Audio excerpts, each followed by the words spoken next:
언제나 전진하는 방송 몰라수다 북한수다를 시작하겠습니다. 네. 쉬는 시간에 성국씨가 저한테 자꾸만 압력을 가했습니다. 뭐 또 압력이에요? 자기 거 선전하게 해달라고. 접근 시간에 네. 접근 시간에 해야 되는데. 하지 말까요 그럼? 예? 그거 해야죠. 해야죠. 네. 자, 네이버. 네.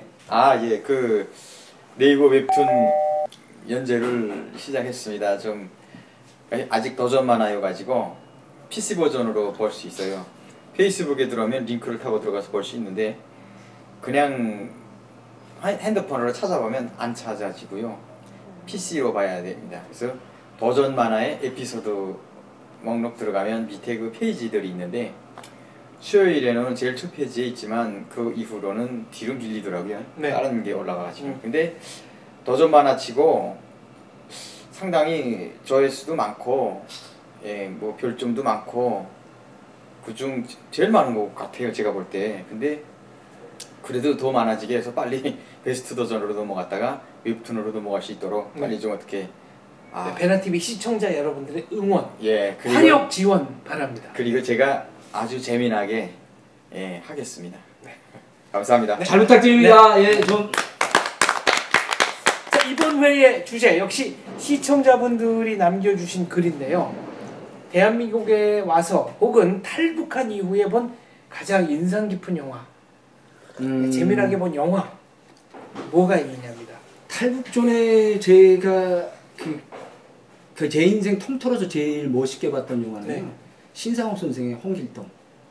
북한 전적으로 활커락 뒤집어 놓은 북한 신필름에서 만들었던 네. 신필름 영화 제작소에서 만든 그 홍길동 영화. 최창수, 최길수 주연인가요? 그건 임꺽정이구나. 거기서 이영호가 이제 네. 그것도 기국자죠. 이영호도. 네. 기국자 남자 두 형제 중에 둘째고요. 북한 사람들이 상상도 못할 때 잣 까는 기계로 이렇게 손벤치 같은 거를 이렇게 까먹는 정도의 우리 상상이나 돼요 지금? 이빨 빡까 우리는 잣도 이빨로 깔 때 그 이영호는 그때도 이제 원래 김책공대 학생이었어요. 미술대 학생이었던가? 학생이었다가 이제 중간에서 이제 캐스팅이 돼가지고 우리 김책공대 학생이었다고도 하는데 뭐 모르겠어요. 어쨌든 저로서는 그 영화가 제일 첫 번째였고요. 그 다음에 제가 제일 그 이제 승가가 아니라 가슴 떨리게 온몸에 전륜이 일게 봤던 영화는 대한민국 영화였습니다. 북한에서 물론 이제 오기 전에 북한에서 봤는데 짝패. 그거를 북한에서. 네.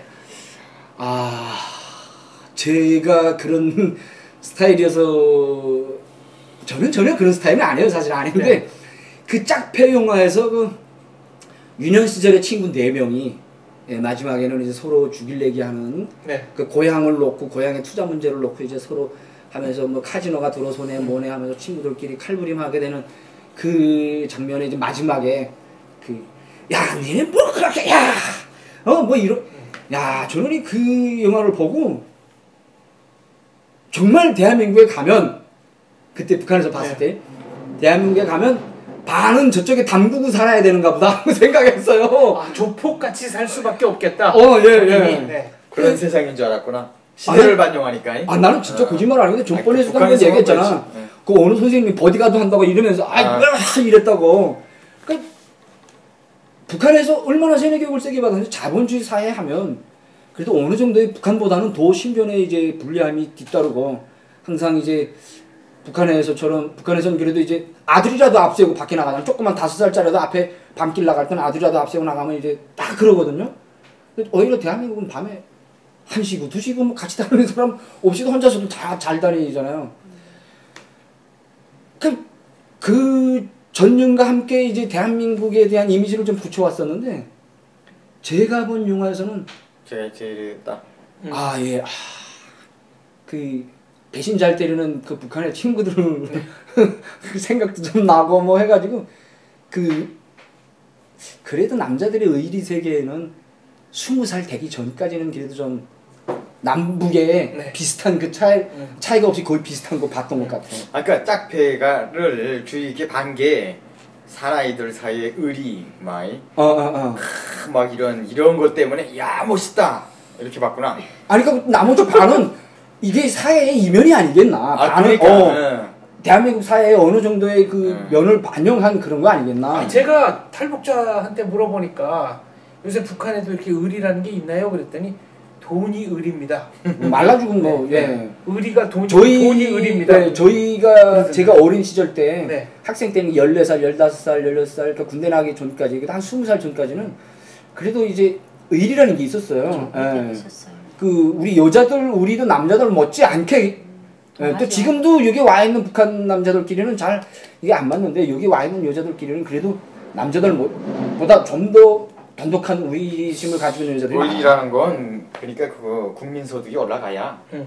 의리라는 것도 담보되고 내가 볼 땐 그래요. 그거는 아이고 남자의 배고파 입장. 죽겠는데 네. 뭔 의리예요. 더 배고프면 가정도 깨지고 뭐 근데 그 의리가 있을 수가 없죠. 네. 네, 화선 씨 하고 싶은 선화 씨. 네.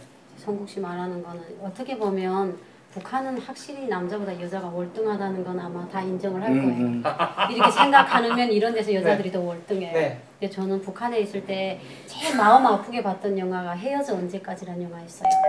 서이란이라는 영화인데 아버지가 남한 사람이에요. 근데 이제 서이란이라는 평양 교회단 공중교회 하는 여자분이 국제 경기에 왔다가 아버지를 거기서 만나게 되는데 남한 안기부 놈들이 먹가게 하는 거. 북한에 있을 때는 아버지 하는 막 이런데 그때 아버지가 딸하고 헤어질 때 오이를 한 조각 전에 이거 네가 다 나 먹으면, 먹으면 아버지가 오겠다 이런 말을 했어요. 근데 저는 그걸 제가 어릴 때 봤는데 눈물을 펑펑 그때는 정말 남조선 놈들을 너무 미워했어요. 그러니까 안기부 국정원이 못 만나게 해요. 그래서 그 노래 영화 자체가 헤어져 언제까지인데 이렇게 점점 크면서 제가 한류 드라마를 접하면서 잊어버렸어요. 근데 정말 마음 아프게 봤어요. 그러니까 그때는 우리는 북한의 선전을 거짓 믿고 영화를 그렇게 잘 만들었어요. 서이란이라는 여자 교회 배우이잖아요.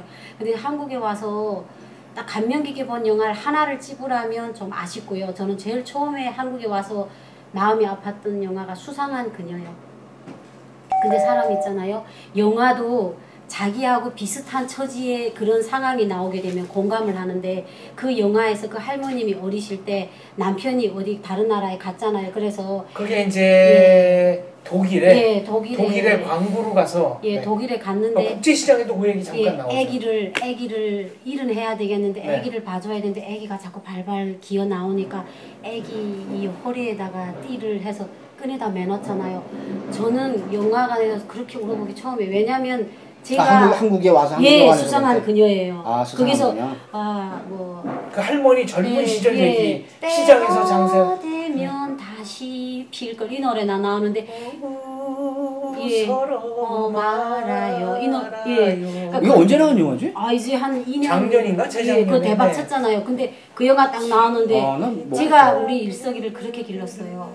내가 말했잖아요. 이게 허리에다가 띠를 해놓고 제가 강희가 빨래를 하는데 애가 막 떨어져서 막 놀마름 밑에 그러니까 그 영화를 보는데 너무 공감이 되는 거예요. 그래서 야 진짜 누가 물어보면 저 수상한 그녀 정말 이렇게 재밌게 봤어요. 정말 감동 깊게 봤어요. 근데 최근에 누군가 물어보면 저는 그 영화 있잖아요. 이번에 태양 아래? 국제시장.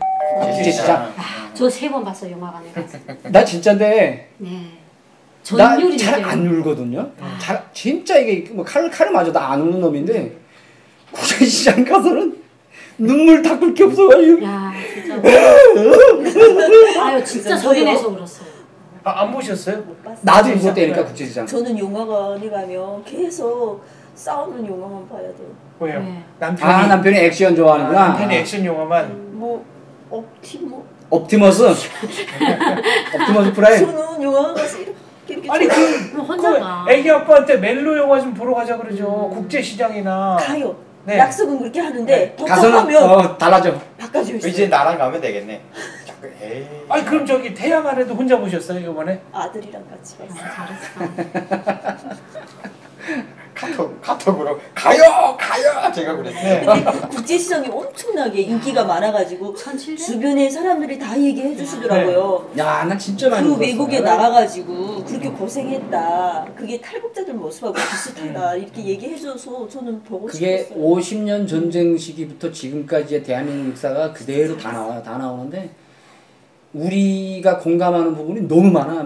나 진짜 이렇게 막 그 느낌에서 울었다니까. 가족을 찾았다 할 때. 가족 찾을 때. 그 여자는 건 뭐냐? 배우도 아니면서 너무 잘해. 누구야? 미국의 이민간 여자. 아, 그 재미교포 배우예요. 아 배우예요? 네. 아 재미교포 그러니까. 배우인데 아, 한국어가 좀 서툰 거지. 근데 참- 배우예요. 네. 그러니까 아니 이 실감이 표정까지 있죠. 진짜 같아. 운동장이 아니다 막 이렇게 네, 말할 때 아니다. 막 많이 예. 울었어요. 진짜 같아. 아우 막 그 여자 같아. 손을 못. 소름이 아유 끼치고. 마이 브라더 막 영어로. 네, 막- 오빠 맞아. 막 이러면서 그 표정까지 행동까지 별로 과한 행동도 안 하는데 맞아. 연기라고 생각이 안 나. 그리고 저는 제일 처음 장면에 그 흥남철수. 흥남항에 딱 할 때 그 미군 사령관이 땅끝에 다 태워라. 내려라. 다 다 내려라. 태워라, 사람들 태워라. 태워라 할 때. 그때가 야, 절정이었던 막 것 같아. 야, 막 이게 그게 영화를 보는 게 아니고 내가 그 피난민들 속에 내가 서 있는 왜냐면 북한에서 너무 미국 사람들에 대해 욕을 했고 그때 막 그 흥남항에 우리가 공산군이 하니까 악질 군자들이 막 다 남조선으로 달아났다 이렇게 내가 들었는데 실제 보니까 안 그렇잖아요. 그러면 사람들이 말을 동동 하는데 다 그 장갑차들 다 내리잖아요. 그리고 사람을 태우라 하는데 야 저랬구나 우리는 모르고 살았구나 하면서 그 미군 사령관이 막 갑자기 막 예수님처럼 보이는 거예요. 아 우리 한국 사람들을 살려줬구나. 전 사실 그렇게 봤어요. 그 영화를 많이 울었어요. 그 영화에서. 북한에서는 계속 전쟁에 대해서 나쁜 것만 알려주는데 미국 놈이 사람을 나는 죽이고 우리나라에 와서 그런 것들 보면서 정말 미국 놈이 나쁜 놈이다라는 정말 나쁜 놈이 이랬었는데 그런 게 막 바뀌니까 너무 좋아요 그런 게 살면서. 이제 여기에 와서 전쟁 관점에 대한 이해를 이제 그 똑바로 가지기 시작했는데 북한에서는 어린 시절부터 저 전쟁 관점이라고 하면 6.25 전쟁의 이제 남침설로 되어 있고 그 6.25 전쟁은 다 위대한 수령 김일성 동지의 뭐 완전 그 현명한 영도력 뭐 지휘력 뭐 위대한 무슨 뭐 그러고 해서 위대한 조국 해방 전쟁 뭐 이런 뭐 이런 걸 이제만 배우고 있다가 여기 와서 거짓 없는 그 진실한 역사를 보게 되면서 그 역사에 대한 오도적인 그 판단을 잘못했던 부분들이 이제 제 나름대로 견해를 가졌는데 전쟁이라면 어차피 인간 대 인간으로서 이렇게 국가 대 국가로 이렇게 서로 살려가는 그런 만행의 여지잖아. 근데 국군은 우리 대한민국은 스스로가 잘못한 걸 감추지가 않아. 근데 북한은 몽땅 다 잘했어. 나 잘했어. 몽땅 다 잘했어. 뭐 객관적이지 전투마다 않지. 승리하고 뭐 어떻게 되고 무슨 맞아요. 저번에도 우리 맞췄지만 그 월미도 그것도 그렇고 아니 그 뭐야 그거 아직도 생각나요. 일꾼들은 얼굴이 상기되어 가지고 수령님 사무실로 달려가고 있었습니다. 그런데 갑자기 호탕한 웃음소리가 나면서 육놈들이 나를 잘못 봤어 뭐. 미국놈들이 나를 잘못 보았습니다. 그 말을 듣는 순간 일꾼들은 승리의 순식을 뭐 어쩌고 저쩌고. 귀에 옷이 박이게 들었어. 근데 그걸 김정은이도 흉내낸단 말이야. 맞아. 미국놈들이 우리를 알기로 쉽게 봤다고 뭐 이러면서 이번에도 또 막 그러고 콧대를 꺾어놓은 거. 거기에 흉내내고 그 다음에 기억이 나는 게 그거예요. 막 포탄이 터지는데 김일성이 차가 철길내로 있잖아요. 네. 그 위에 딱 올라가가지고 쫙 갔다는 거예요. 아니 이게 자동차. 길이 두 개가 있는데 아니 기나가 파괴돼가지고 철길 위에 올라가가지고 네. 쫙 갔다. 아니 그게 그거야. 그 어떻게 됐냐면 운전사도 길이 못 두 개가 가고. 있는데 김일성이가 뒤에 탁 타고 가고 있다가 네. 갈림길에서 원래 이쪽 길로 가게 돼 있는데 그 길로 가지 말고 이쪽. 이쪽은 장군님 이쪽은 철길입니다. 그러니까 철길로 가자. 이 길로 가자니까. 그래서 이제 철길로 갔는데 도착해서 보니까 그 길은 아예 그냥 길이 형체가 없이 폭격에 맞아서 다 없어졌다는 거예요. 근데 그 차 바로 그 차를 김일성이 버리고 도망가가지고. 맞아. 그거 지금 저 어디야 고성에 있는 통일 전망대인지 어디 전시돼 있어요. 근데 몰랐어. 김일성이 타고 다니던 차. 그 차 굉장히 멋있는데 뽐에다 차잖아. 뽐에다 차. 그 옆에 이승만 대통령 차가 있는데 네. 완전 안쓰네요. 그래? 당시 김일성이는 스탈린이가 네. 아니 그러니까 자기 차가 똑같은 방탄차로 하면서 보내준 거. 옛날 지메리기 옛날부터 호세가 장난 아니었어. 그 보는 순간에 정훈이처럼 어린 나이에 집권해서 그거를 기반을 다지려니까 맞아. 그때 어려서부터 김일성이는 중전모를 쓰고 바지도 이렇게 이거부터 이제 배웠거든. 임신 8개월. 이제 그러다 보니까 지금 김정은이 똑같이 흉내내잖아. 아주 그냥 이게 마대 바지 이런 온 바닥 다 쓸고 다니고 걷는 것도 아버지처럼 이렇게 그 흥부가 넓어서 딱 흥부처럼 걷잖아. 이렇게 심술 많은 돼지 새끼처럼 이렇게 쓸면서 이렇게. 그거는 김정은은 체중이 워낙 많이 나가서 네. 그 무릎뼈가 체중을 감당하지 못해서 그렇게 옆으로 걷는 거죠. 아니 제 보기에는 분명히 이제 일로, 그 김일성이 걸은 흉내를 내고 있어요 지금. 김일성이가 그렇게 그리고 걸었구나. 연설하는 거 보면 상당히 훈련이 안 돼가지고 그 몸을 자꾸 움직이는데 어떤 사람은 그게 김정은이 성격을 뭐 이렇게 물론 그것도 있겠지만 이 새끼 성격이 엄청 급해. 답답하니까. 이 새끼가. 아니 근데 성격도 성격인데 훈련이 안 돼서 그래요. 강의 돌아다녀봐요. 처음에 할 때하고 두 번째 할 때하고 세 번째 할 때하고 틀려져. 이번에도 7차 대회 때 일본용지 들고 나와서 맨 처음에 계속 이렇게 군 동작이 많아요. 근데 김정은이가 지금 군 동작이 굉장히 많더라고. 강의할 때 연수할 때 그건 훈련이 안 된 거예요. 아직 지도자로서의 제가- 그 최모를 갖추려면 아직도 제가 시험이 좀 나와야지. 영화를 여기다 7차 대회라고 좀 써주시고 7차 대회. 네. 일단 영화에 대해서 얘기 좀 한다면 저는 그 되게 일단 중학교 졸업해서 17살부터 만화 영화를 제작하다 보니까 이렇게 딱 보고 감명받고 이런 거보다 전문가적으로 분석하게 되죠. 자꾸 나도 모르게 네. 따라하고 그거 자꾸 보고 이렇게 해요. 근데 연기는요 그 사람 인생이 나온다고. 그리고 그 사람 생활 그리고 이 패턴 이게 다 나와. 연기에서 나오는데 완전 깜짝 놀란 게 뭐냐면요 그 의문이 내가 여기 와서 풀렸어요. 제일 의문이 풀리지 않은 게 어린 여자들 어린 남자들이 생활을 너무 풍부하게 그려내는 거예요. 대한민국에선 발령이라고 할지 모르겠는데 북한 기준으로 볼 때 이렇게 보려면 연기 너무 잘한다. 네. 다 나와요. 막 그리고 저 섬세하고 예민한 것까지 다 나와. 그래갖고 내용 전달이 너무 잘 돼. 공감 안 할 수가 없어. 이렇게 보다 보면. 야 그리고 그 특히 놀란 게 올가미. 그거 봤는데 그 올가미에서 그 시엄마 성격, 응? 그리고 며느리, 그리고 남편 딱딱 구별되고 거의 얼간이도 행동까지 말까지 다 나온단 말이에요. 그다음에 야 어쩌면 저럴까. 저 어린 사람들이 저걸 경험해봤나? 맞아. 아, 근데 왜 잘하는 거예요? 너무 진실한 거예요 연기가. 예, 네. 너무 많아요. 그러니까 이유가 연기가. 뭐냐고 그게. 저기에 와서 네. 보니까 자유로워야 돼요. 혁명성을 빼니까 좋은 거예요. 혁명성. 혁명성이고 뭐고 네. 그것도 다 좋아. 다 좋은데 기본은 자유로워야 돼요. 자유로워가지고 연기의 자유. 예 모든 게 자유로워서 생각도 자유롭고 행동도 자유롭고 자기 그 자유가 뭐 사람의 행동이고 뭐고 모든 데서 자유는 그 필승의 보검이야. 자유로워요. 역시 자유롭기 때문에 유연하기 때문에 그러니까 연기가 아주 자유롭게 나와버리는 거야. 그러니까 창발성이 저희가 예술대학 다닐 때 미술부에 정말 그림을 잘 그리는 성국 씨처럼 정말 걔는 정말 잘생기고 미술도 잘했어요. 목 아파 죽겠어요. 자꾸 예, 근데 칭찬하지만. 그 애가 이게 그때 무슨 섬시전람회인지 거기 그림을 섬시전람회? 맞죠? 섬시전람회 그림을 내놨는데 어떤 그림을 내놨냐면 브라우스를 입은 여자가 이렇게 문에 이렇게 탁 기대고 했는데 이 가슴 부위를 단추를 약간 이렇게 열어놓은 걸로 아무래도 이 가슴 라인이 있으니까 이게 그러니까 딱 봤는데 저희가 어떻게 저렇게 생동하게 저희는 입을 막았어요. 이랬는데 너무 잘 그린 거예요. 근데 걔가 후에 사루청 의원에 가서 눈이 싹 빠지게 욕먹고 그걸 해수해 갔어요. 당연하지. 어떻게 사람을 이렇게 그리냐. 당연하지. 가슴 라인을 약간 강조를 해주었다고 사루총에서 문제를 봤어요. 내가- 자본주의라고 사상이라고. 내가 그 미술 분야에서 그런 거에 대해서 픽독 들은 얘기인데 여기에 와서 또 거기서 몰랐다가 여기 와서 새롭게 기억나면서 이게 이랬구나. 이 예술은 이거로구나 이렇게 알게 되는 것들도 있는데요. 무슬림 있잖아요. 여기서 네. 얘기해도 될지 모르겠는데 그 뭐지? 히잡 쓰고 네. 그리고 막 유태인들을 막 쳐죽이라고 하고 히틀러가 막 유태인들 쳐죽이고 대학사는 야시르 아라파트 있죠. 야시르 야시르 한통 속이야. 근데 야시르 아라파트는 김일성이 친척이요. 맞아. 맨날 와서 살살 그래서 했잖아. 그 문화가 연결돼 있어 갖고 미술 분야에서도 그랬어요. 살을 드러내지 말라고.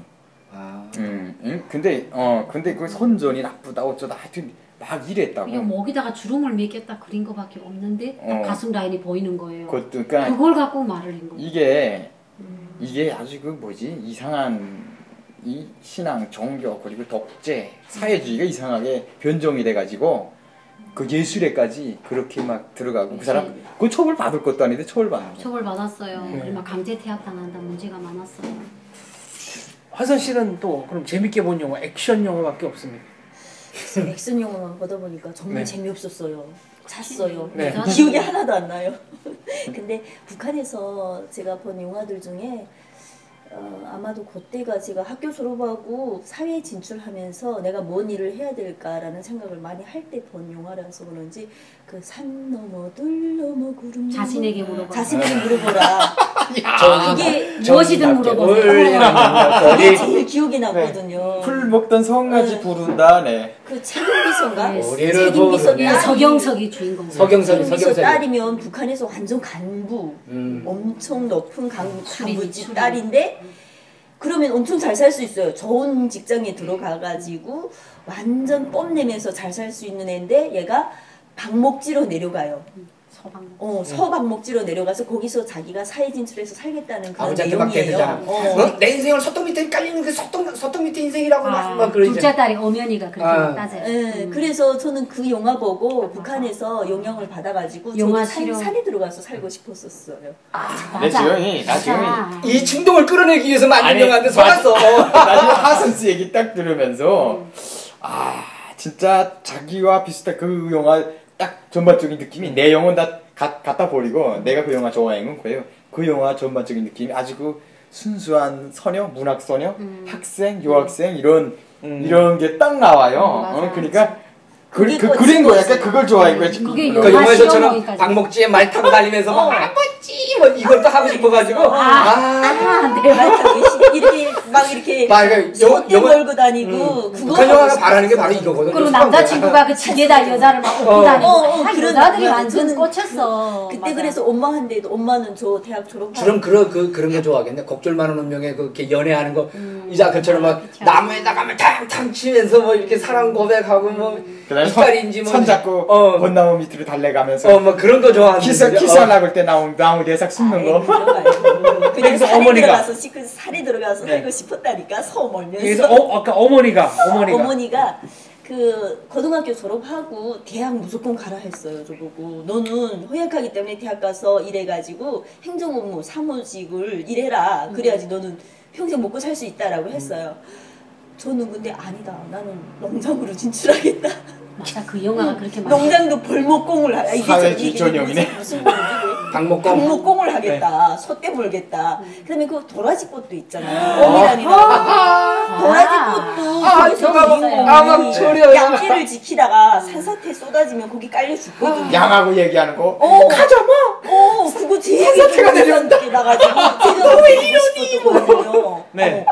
그 산속에 들어가면 왜 좋아하는가면요. 저는 산이 좋죠. 우선 내가 영웅이 돼요. 사람들이 다 떠받들어줘요. 저는 그 사이에서 이렇게 치켜받을 수 있고 또 산속에 들어가면 사람이 몇 명 안 돼요. 근데 북한 사회에서는 제가 이렇게 막 출세하고 그다음에 막 이렇게 경쟁에서 살아남을 확률이 거의 없어요. 저는 북한 사회에서. 근데 그런데 들어가면 출세도 하고 사람이 없어서 자유롭게 내 마음대로 살 수 있는 눈치도 안 거예요. 보고. 눈치도 안 보고 맞아, 공감해. 수많은 양과 소떼들 생각 멀면서 잘못하면 저는 거기도 생활 종가 다 합니다. 그래서 저는 경험하면서 그렇게 살고 아니요 싶었어요. 아니 공감해요. 아니 나 그때 산에 들어가면 영웅이 돼요. 맞아. 영웅이 되지 북한에서. 충격이야. 북한 애들이요. 북한 애들이 여기서 애들이 내가 말한 대로 안 넣은 애가 없어요. 북한 애들이 다 그렇게 넣어야 돼.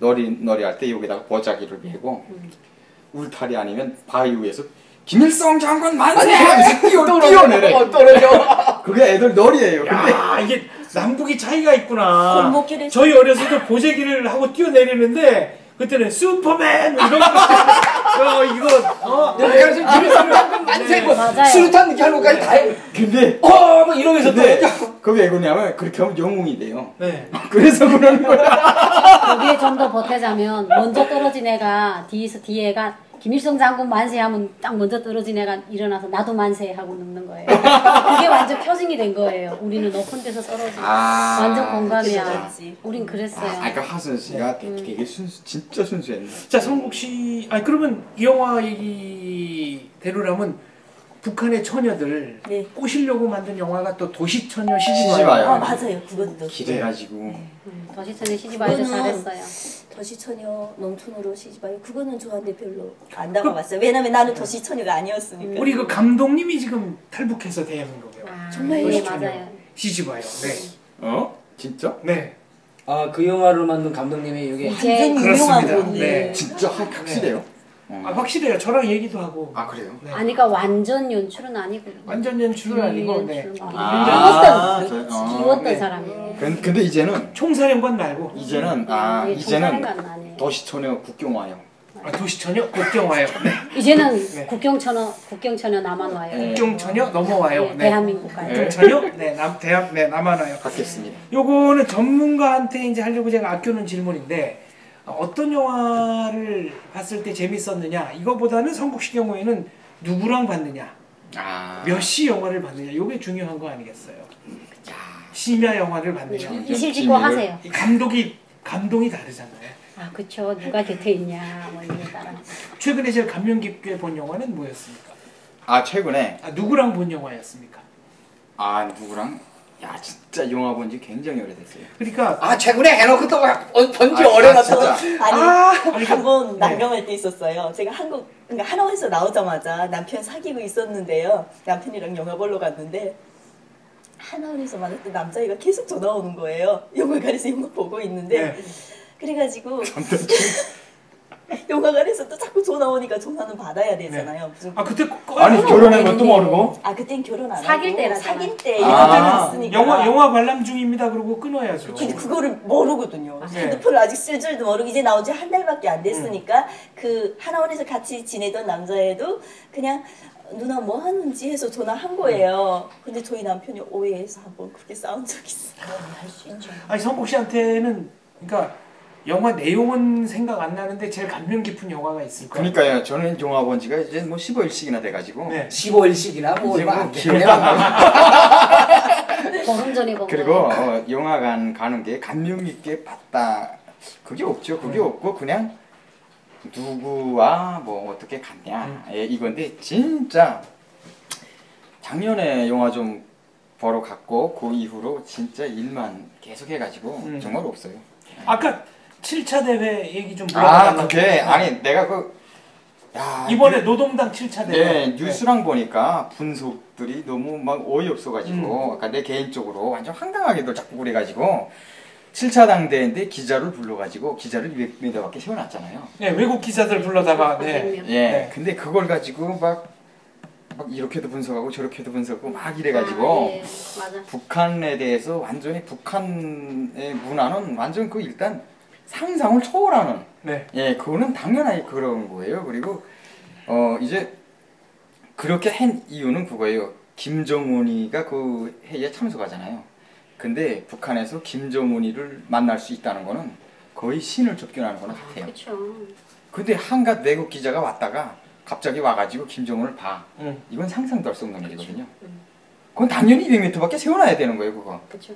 그리고 북한은 회의를 하면 그냥 그 결과를 전달해주면 기자는 그걸 공개하는 그렇게 알고 있어요. 그리고 그냥 그 왜 안 들여놓냐 어쩌냐 이거 숨기냐 이 안에 비밀이 있냐 이게 아니라 절대 아니라 북한 자체가 국제 기준과는 상관없이 행동하는 그렇죠. 그 나라 시스템이 네. 그렇게 됐어요. 집단이다. 김정은이가 참가하기 때문에 이런 사람은 누구나 볼 수가 없는 거예요. 이 사람을 보면 1호 접견자가 돼가지고 그 사람 팔자가 달라지거든. 예, 인생이 바뀌거든. 그리고 사진까지 찍히면. 근데 그걸 북한 주민들이 막 본다 하면 김정은이 시세가 완전 떨어지는 거예요. 그러니까 안 들여놓는 거예요. 예, 그래서 밖에다 그냥 세워놓은 비밀이고 뭐고 없고 그냥 다 뽀나온 거예요. 그죠. 저도 성국 씨랑 똑같은 생각했는데 막 뉴스들을 보니까 김정은이가 회의 시간이 기니까 돌발적인 행동을 할 수 있었기 때문에 그걸 보여주지 않으려고 갖가지 억측들이 막 나. 그래서 저는 가면서 아니 이거는 아닌데 북한이라는 나라가 이런 대회를 할 때 외국 사람들을 원래 안 참가시켜요. 그리고 김일성이가 살아있을 때 36년 전에 했잖아요. 그때는 중국이랑 수반들은 참가시켰어요. 왜냐면 그 사람들이 기자가 아니고 인터뷰를 안 하잖아요. 그리고 접견해도 되고 우리나라 기준으로 봤을 때 막 우리나라 박근혜 대통령이 국가적인 행사를 하면 막 시간마다 실시간으로 오르잖아요. 북한은 아니에요. 이미 대회가 하기 전에 벌써 다 글이 쓰여져 있어요. 거기다가 이제 시간을 맞춰서 내보내는 거예요. 근데 이것을 우리나라의 그런 문화하고 같이 대비를 해서 이슈들이 막 나오니까 저도 어이가 없는 거예요. 아니 이거 북한에서 당연히 안 참가시키는 건데 무슨 이런 억측들이 나왔어? 그러니까 그러니까 그냥 시스템이 완전 다른 거예요. 180도. 그 핵심- 그걸 이해를 못하기 때문에 이런 기사들이 나와요. 핵심은 그거예요. 북한에서로 말하면 최고의 용여이고 평생 서원인 접견자. 예, 그렇죠. 그게 어느 날 날아온 내국인이 될 수가 없는 거예요. 그렇죠. 그러니까 그러게 김정일의 신격화에 방해가 되니까 안 교주를 그렇게 쉽게 볼 수 있는 게 아니다. 아니다. 그래서 안 들여나. 그렇죠. 그럼 마지막 그냥 30분 국제사회 그냥 그걸 의식해가지고 그냥 살짝 10분인지 몇 분인지 들여놨다가 그냥 흉내를 내요. 흉내낸 거고 그 부담 뭐 없어지고 그래서 안 하는 거예요. 일단은 그 우리나라에 있는 대한민국에 있는 그 북한을 바라보고 있는 론선원들 있잖아요. 네.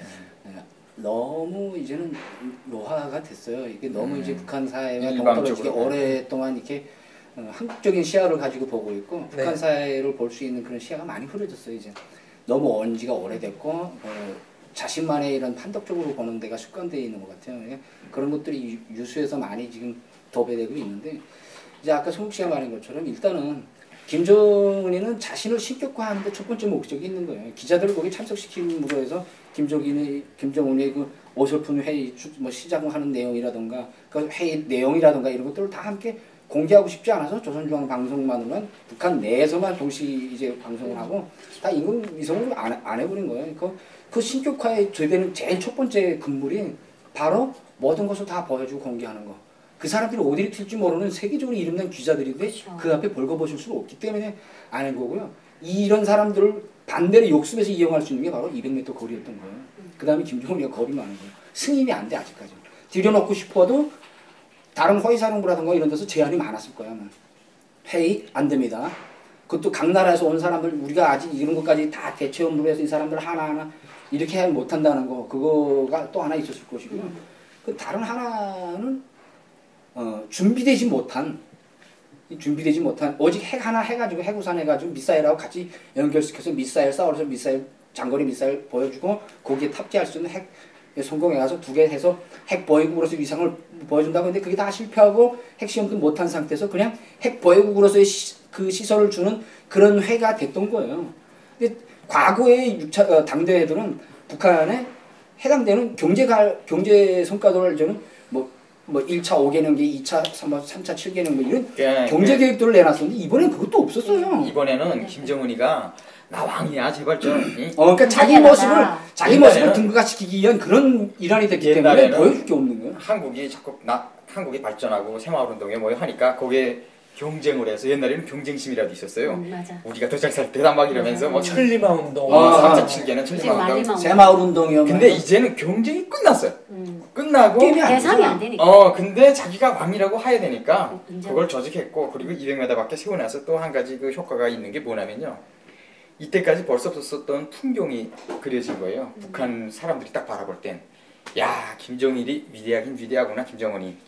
외국인들이 그냥 그거야. 달려와가지고 외국에서 보는 건 중요하지 않아. 북한 사람들이 바라보는 그 시선이 중요한 그게 거야. 중요해요. 막 외국에서 달려와가지고 이게 관심이 우리 원수님을 취재하려고 와서 막 기다리고 있구나 며칠을. 이거 인터넷 기사들 보면 보도도 보면 그냥 한 가지가 저는 딱 그냥 꽂혔어요. 김정일이가 국제 미아다. 그냥 뉴스에서 종합 딱 해보면 그 어디 가도 인정을 못 받잖아요. 김정은이는 국제사회에서 누구도 인정을 안 해주는 사람이 되어버렸잖아요. 그것을 지금 탈피하려고 아주 노력을 하는 김정일의 모습이 계속 보이는 거예요. 김정은의 모습이. 그러니까 북한에서 하는 모든 행동이 이번에 당 7차 대회도 그렇고 그렇게 해봤자 인정해주는 사람들이 없잖아요. 자기도. 그걸 아는 것 같아요. 김정은이도. 저는 또 왜 생각 북한이 이번에 그 태양 아래를 찍을 때 자기네가 초청했잖아요. 자, 우리 공화국의 그 이런 소련단 입장 과정을 찍어요. 근데 러시아 감독이 반대의 것을 찍은 거예요. 그러면 이제 이 사람들이 어떻게 하겠어요? 러시아 감독이 그래도 옛날에 사회주의를 유지했던 러시아 감독 자체도 북한이란 사회를 이질적으로 보고 이렇게 반대의 것을 찍었는데 미국이나 영국에 이름난 기자들이 얼마나 이 눈이 밝겠어요. 그러면 얼마나 허물들을 많이 찝어내겠어요. 거기에 약간 겁을 먹지 않았을까. 그렇지 이번에 그래서 게다가 중간에 연계가 본국의 되는 그 거. BBC 기자를 중간에 추방시켜 그렇죠. 버린 것도 BBC가 세계 5대 뉴스사에 아니, 독과는 그런 사례를 봐도 그렇고. 내가 볼 계속 때 지금 왕따 당하고 있는 거죠. 내가 볼 때 국제사회에서. BBC 기자는 이미 전에 북한에 관심이 있던 사람 같아요. 그렇죠. 잘 찍어내. 그리고 잘 집어내니까. 인터뷰하는 것도 봐요. 턱 보고 아 이 사람은 할 줄 아네. 그쵸. 북한을 아는 사람이네. 음. 그리고 김정은이가 자꾸 실수하는 게 이제 뭐냐면요. 통일거리 있잖아요. 충성의 다리 평촌구역 말고 남남구역 쪽으로 충성의 다리 있자 건너로 승리동인데 그 안에는 보이부 사람들만 있어요. 거기는. 거기서 뭐 하냐면 잠수정을 전문 개발하는 사람들이 북한의 잠수함 이거 개발하는 사람들이 거기다 모여 있어요. 그런데 그게 다리 하나 사이니까 굉장히 가깝거든요. 막 그래서 돌아다니는데 북한의 잠수함은 그 자꾸 김정은이 자꾸 실수하는 게 뭐냐면 뭐 잠수함에서 미사일을 쐈다는 등 응? 황당한 그게 그럴 능력도 안 된다고 북한의 잠수함이 너무 협소하고 그쵸, 그 안에 나는 들어가 보면 사람이 숨쉬기도 힘들고 잠수함이 굉장히 겉은 굉장히 뭐 커 보이는데 그 안에서 미사일 발사할 능력도 안 되고 그리고 또 이상한 게 후지모토 겐지 예, 요리사를 통해서 요리사가 나와서 그러잖아요. 전쟁할 거네 보니까 아이 기분 나빠서 발사했어. 잠수함에서 미사일을 욱해서 발사했대. 그러니까 그게 후지모토 겐지가 옛날에는 책 썼지만 지금이 무슨 목숨이 몇 개라고 그 김정은이 시킨 거지. 근데 구간이 명간이란 말이 있잖아요. 그래도 김일성이나 김정일이는 나이가 있어서 그런지 저렇게 절딱산이 없는 행동은 안 했어요. 근데 김정은이는 이번에 그 작년인가 육아원에 갔을 때 애들은 맨발을 벗었는데 신발 신고도 갔어요. 그걸 노동신문에 냈어요. 맞아. 예. 그래서 그게 우리나라 그리고 그 이설주가 김일성이 추모대에 가는데 다른 사람들은 초성화를 못했는데 얘는 뿌러지를 닦고 한 거예요. 그러니까 그냥 똑같은 게 살아요. 그러니까 정말 철이 없는 거예요. 근데 그냥 자기가 이렇게 위대하다는 걸 보여주자니까 막 노동신문에 내는 거예요. 오래 갈 것 그걸 같은데. 우리 기자들이 막 집어내는 거예요. 얼마나 그게 애들은 맨발 뻗고 장군님하고 그 둔한 다리에 매달리는데 구두를 신고 들어갔어요. 그게 나왔어요. 그러니까 이번에도 같은 것 같아요. 오래 갈 철이 것 같지만 없으니까. 그냥 김정은이가 집권하면서 네. 진짜 싸구려 영화에 거의 가까운 그 쇼. 너무 어글거리는 거 이런 게 너무 많이 나와요. 옛날에 그 김일성 때나 나왔던 거 뭐 그것까지 따라하면서 그러는지 모르겠는데 그거 봤어요? 그 수륙양용차 그거 딱 굴러내려니까 군관이 딱 어깨를 받치더니 딱 비 오는데 딱 거기 서 있는 거야. 그거 어느 장면에 사진이라고 딱 찍었는데 그리고 군인들이 바닷물 속으로 예. 막 뛰어들어가지고 막 이 어글거리는 소리님 찍었어. 하면서 네. 맞아. 그리고 이번에 하나 또 찍을 게 있어요. 이제 인큐베이터를 열어주잖아요. 시간 있죠? 네, 인큐베이터 뭔지 아시죠? 네, 그 미숙아들, 네, 버육기. 네. 그러니까 내가 그거 이번에 알았단 말이야. 어떻게 알았냐면요. 나도 그거 몰랐어요. 어제 교회에 갔댔어요. 제가 교회 갔다가 얘기를 하다가 아니 북한에서는 외국 기자가 오니까 인큐베이터를 열더라고. 네. 이렇게 열어서 보여주더라고 얘기를.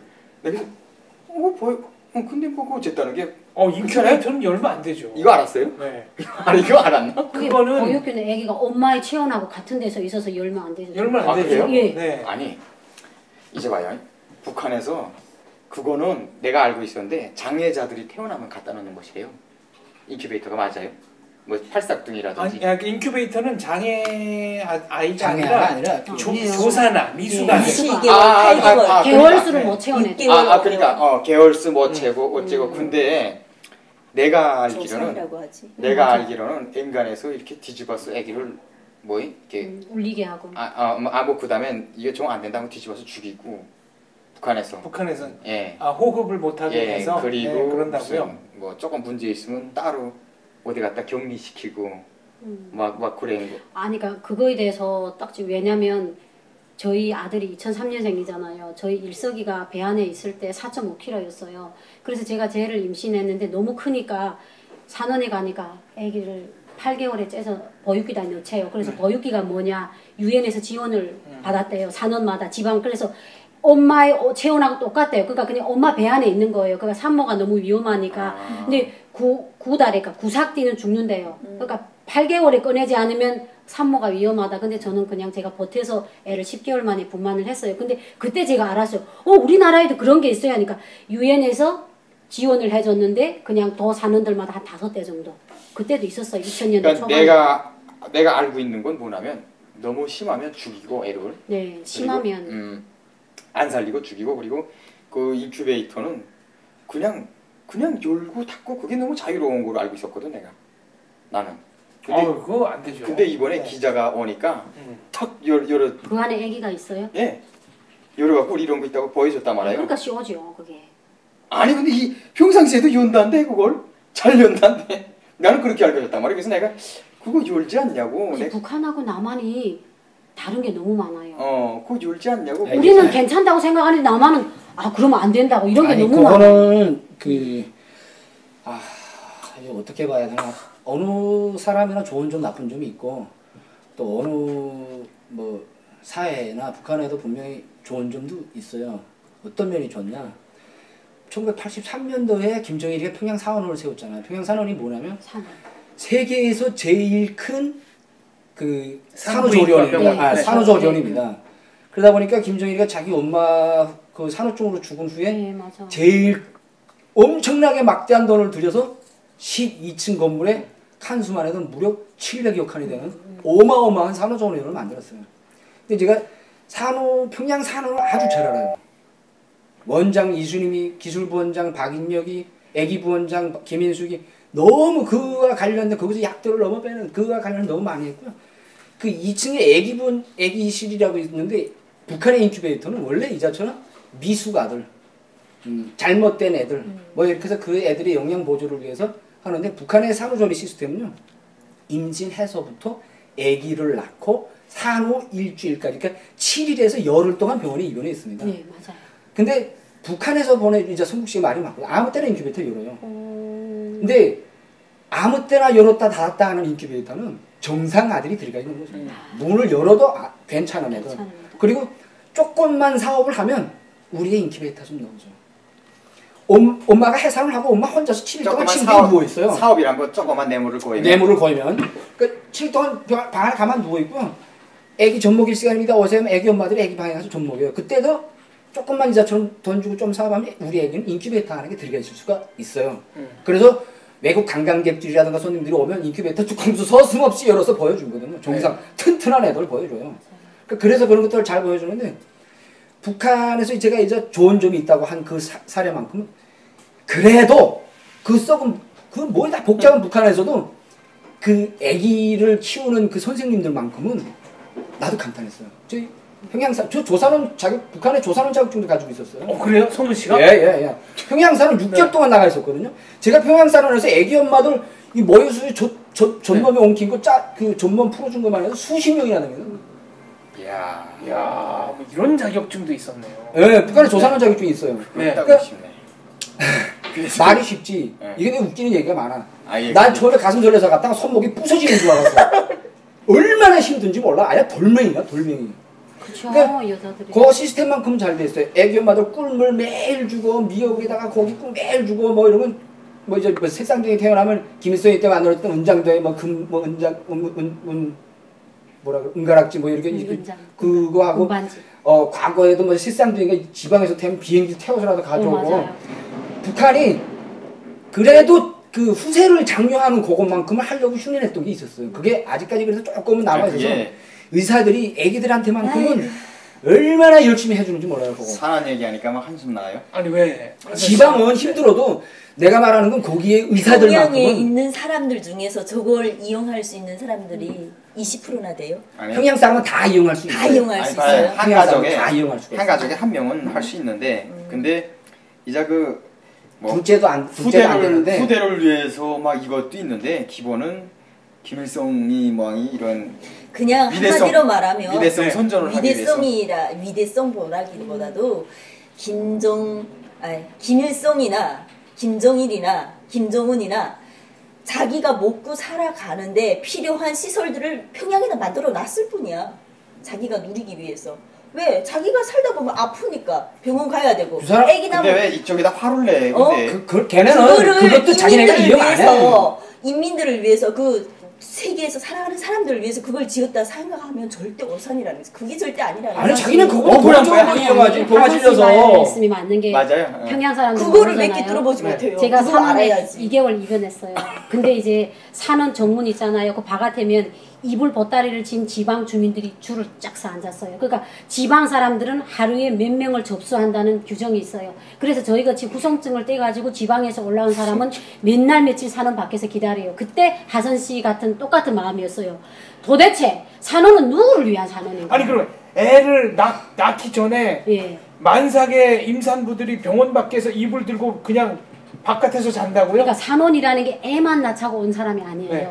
산부인과 산부인과. 질병으로 오는 사람들이 많거든요. 그래서 저는 그때 한 주일을 기다려서 입원을 했어요. 그래 2개월을 입원했는데 선생님들은 역시 이제 성군 씨 말씀하신 것처럼 너무 다정하고 근데 중요한 거는 해진 들어오잖아요. 들어오는 선생님 주머니에 고양이 담배를 무조건 항상 줘요. 넣어줘야 돼요.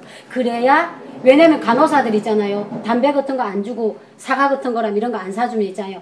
체온기를 꼽아놓고 나가서 몇 도 되는가 물어도 안 봐요. 근데 제가 만약에 우유나 이런 걸 사주잖아요. 그럼 간호사가 전날 저녁 잘 쉬셨어요? 말투가 여보야 나와요. 이게 네. 진짜 이거지. 저희 2개월 동안 돈 얼마나 썼는지 병원에 몰라요. 가려면 강냉이 예. 배낭을 지고 가야 돼요. 맞아요. 배낭을 지고 가야 돼요. 지방 사람들은. 선생님한테 강냉이 배낭 20-30kg짜리 하나 뚝 안겨줘야지 그때부터 입원실에 들어가서 그쵸, 맞아요. 주사 한 대라도 시작되는 녹말 거예요. 배낭, 녹말. 그러니까 이제 봐이. 그지 않으면 진료가 아예 시작 안 되고요. 안 돼요. 저도 제 동생 죽기 전에 병원 데려갔어요.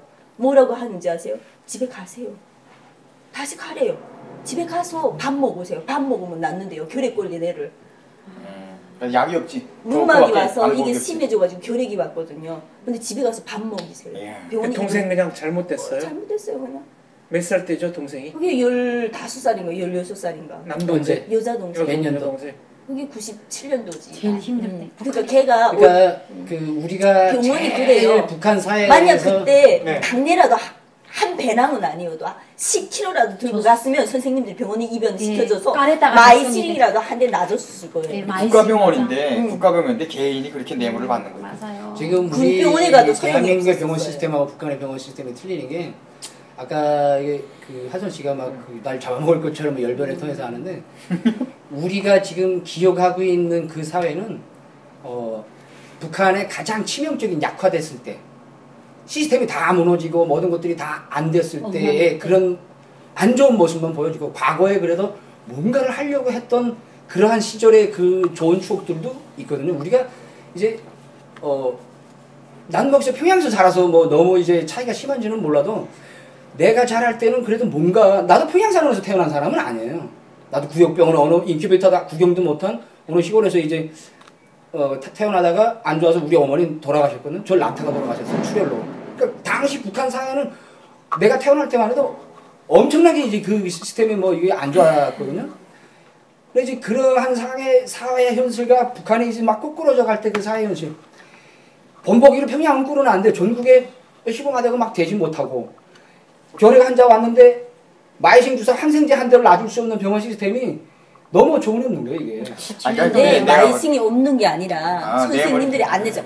저희 아빠가 평양 김만유 병원에 가서 한 달 동안 입원하고 왔어요. 김만유 그거 병원. 어려운데 저희는 그렇게 가난해요. 근데 어떻게 갔을까요?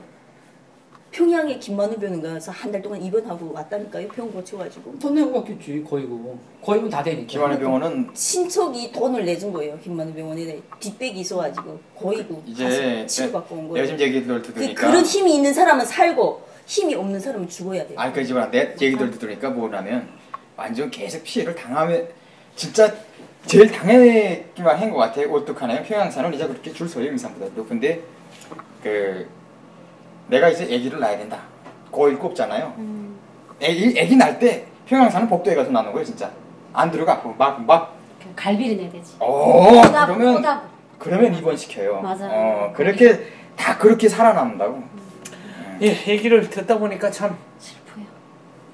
갑갑하고 분통이 터집니다. 이런 일을 빨리 없애기 위해서라도 통일이 돼야 될 것 같습니다. 퀴즈 나갑니다.